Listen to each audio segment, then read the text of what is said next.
বন্ধুরা, নমস্কার। রান্না ও পরম্পরায় আপনাদেরকে স্বাগত। আপনাদেরকে আজ আমি একটা নতুন রেসিপি করে দেখাচ্ছি। মুগ ডালের মুড়ি ঘন্ট। এক বাটি মুগ ডাল নিয়েছি, সেটা আমি একটু শুকনো খোলায় ভেজে নেব।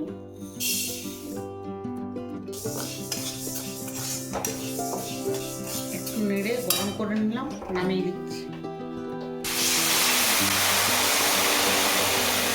কড়াইয়ে জল দিয়ে দিলাম, ভালো করে ধুয়ে জলে দিয়ে দেবো।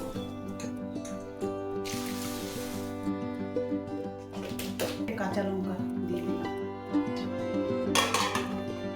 মুগ ডালটা তাকে সিদ্ধ হোক, এখন আমি মশলাটা করে নিই।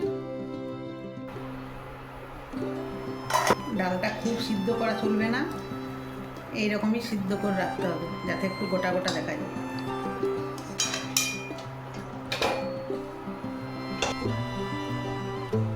মাছের মাথাগুলো আমি দিয়ে দেবো।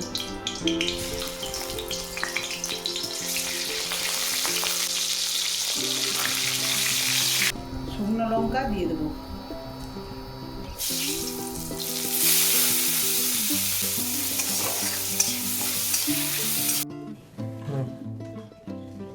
আমি মুড়ি ঘন্টার জন্য আমি মশলা তৈরি করে নিচ্ছি। আদা, রসুন, টমেটো একসঙ্গে আমি পেস্ট করে নেব। আদা, রসুন আর টমেটো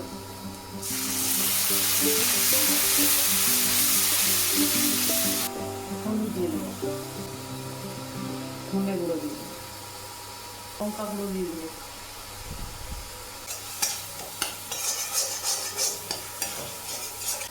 মশলা থেকে তেল ছেড়ে এসছে, মাছের মাথাগুলো দিয়ে দেবো।